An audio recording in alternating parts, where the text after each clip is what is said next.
Class 6 science ته beginning یو ټاپک ته importance of air.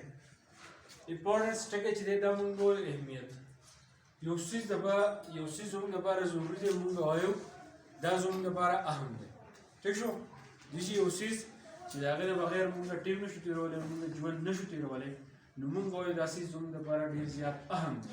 نو ځکه موږ دا importance ټکي چې موږ استعمالوو. خو په دې ټاپک کې سره چې importance of air چې موږ وایو هوا ته oxygen gas है नाइट्रोजन है carbon dioxide है नور داسې نوبل گیسز نو زموږ چاپیر چې کومه هوا ده وایي د دې اهمیت موږ د سره لکه دا موږ ولې ضروري نو چې کوم تاسو په کتاب کې شپږ خبرې کړلې د دې هوا د اهمیت په اړه اولنې خبره سره چې نو لایف از پاسبل وداوت ایر چې د هوا نه بغیر یو ژوندی څیز چې دی هغه نشي بندېدلی انسانان دي ځناور دي بوټي دي کمرغۍ دي تاسو خپل ځای کې اوس راوړئ چې څونه ژوندي شیونه دي کم تاسو لیدلي او کم تاسو نه لیدلي نو هغه د دې ایر نه بغیر ژوندي پاتې کېدی نشي څه ډېر ارګانیزم داسې دي چې هغه په جمع باندې اکسیجن ناکاږي لکه موږ شو ځناور شو مرغۍ شو وغیره دا ټول اکسیجن ناکاږي ٹھیک شو او بوټي له په جمع باندې څه ورکوي کاربن ډای اکسایډ ګیس ورکوي که نه بوټي لګي موږ ټول له په یو ځای باندې کاربن ډای اکسایډ ګیس راکوي ٹھیک شو دا کاربن ډای اکسایډ اول کوم څه دي اول هوا دي د هغې نه بعد بیا بوټي ټھیک شو ښه د هغې نه علاوه موږ په جمع باندې لګو موږ دې بوټو له کاربن ډای اکسایډ ګیس چې دی اوله ورکوو کاربن ډای اکسایډ چې زموږ جسم نه لر شي هوا سره شامل شي نو بیا د بوټي چې دی راکاږي نو وایي ژوند چې دی هغه بغیر د دې هوا نه چې دی ممکن نه ده دویمې خبره څه ده چې air act as a propagating medium for sound کوم اواز چې دی زه خبرې کوم تاسو اورئ یا د ګاډي اواز دی د ځناور دی هر څه اواز چې تاسو اورئ دا اواز چې کله ستاسو غوږونو ته رارسي دا چا په ذریعه رارسي هوا اوس د منځ نه دا هوا لر شي اوس د منځ نه دا هوا تاسو لر کوئ یو سړی خبرې کوي اوله خبره خو دا ده چې هوا نه انسان ژوندی پاتې کېدی نشي خو که فرض کړه هوا د منځ نه شوه او سړی خبرې کوي دا اواز بیا تا ته نه رارسي ٹھیک شو دا اواز چې کله ستاسو غوږونو ته رارسي تاسو اورئ دا د هوا د لهرونو په ذریعه باندې رارسي ٹھیک شو دوه خبرې شوې درېیمې څه ده چې ایر سپورټس واټر سایکل هوا چې دی د هغې د وجې نه واټر سایکل چې دی هغه مینټین پاتې کېږي واټر سایکل څه دی چې پوهیې لکه اوس زموږ سره دا اوبه دي ٹھیک شو اوبه دي که نه د نور رڼا راشي په دې اوبو باندې ولګي ٹھیک ده نو بیا څه چلو شي دلته چې کومې د اوبو قطرې یا ګرمې شي نو هغه له پاسه خیږي هوا ته خیږي هوا ته چې کم اوبو قطرې دي چې نه ګرمې شي هغه له پاسه ځي هغې ته موږ وایو ایواپوریشن ٹھیک شو نو له پاسه وریځې جوړې شي د وریځو نه بعد دا د اوبو د قطرې چې دی دا لاندې راځي د باران په شکل دې ته موږ وایو کانډنسیشن نو دا ایواپوریشن دا کانډنسیشن چې کېږي دا د هوا په ذریعه باندې اوس پوه شوئ چې کله د اوبو له پاسه خیږي د پاسه لاندې چې بیا باران کېږي دې ته موږ وایو واټر سایکل نو د هوا د وجې نه واټر سایکل چې دی دا سپورټ کوي ٹھیک ده پوه شوې څلورمې خبره ده چې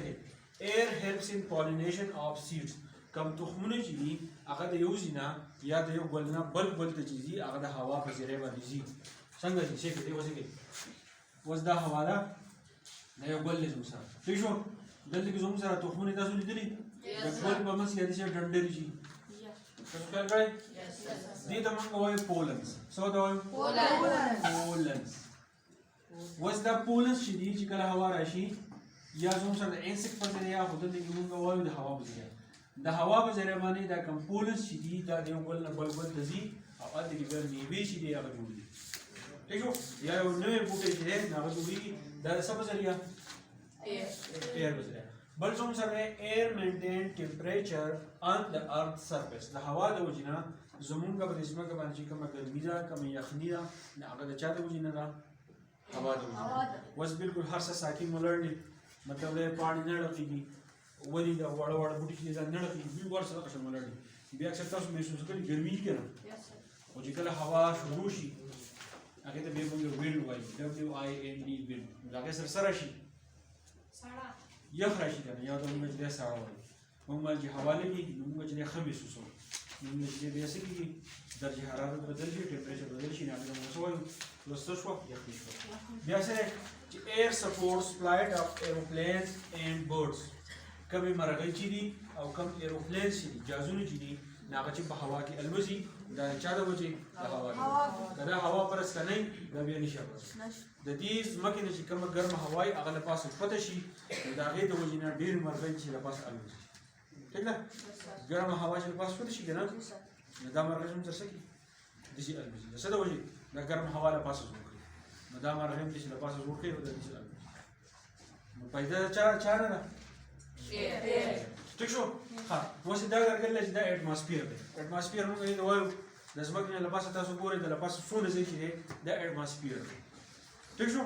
دا یو څو لیرز نه جوړ دی د دې مثال چې دی لکه په دې چې یو څادر چې وخورئ بیا لپاسه بل څادر وخورئ بیا لپاسه بل څادر نو دغه شان د هوا چې دا د یو څو تخ نه جوړ دی ټیک شو نو هغه نومونه څه څه دي وایي یو تخ ته ویل کېږي ټروپوسفیر د هوا هغه علاقه یا موږ وایو په کوم ځای کې چې د هوا موجوده ده نو هغه څه سوی ټروپوسفیر په دې چې موږ اوسېږو ټیک شو دا یو تخ دی بیا د ټروپوسفیر نه له پاسه بل تخ دی چې هغې ته ویل کېږي سټریټوسفیر بیا د دې نه له پاسه بل لیر دی چې هغې ته ویل کېږي میزوسفیر د دې نه له پاسه بل لیر دی چې هغې ته ویل کېږي ترموسفیر بیا بل لیر دی چې هغې ته سوی اکزوسفیر د دې مثال داسې دی وکړې دی چې دا یو کور دی دا 15 چته جوړ کړل او ته به دې لپاره لاندینی چت کې اوسېږي هغې ته هم ټروپوسفیر وایي بیا له پاسه یو بل چت دی یا خالي دی بیا بل دی بیا بل دی ټول خالي دي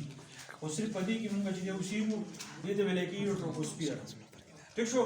نو دغه شان د هوا چې دا د لیرز نه جوړه ده او دا کوم ټروپوسفیر چې دی په دې کې موږ اوسېږو ځکه چې دلته کې دا هوا چې ده دا موجوده ده که د دې ټروپوسفیر نه دغه له پاسه چې ودرېږي دا هوا بیا نه وي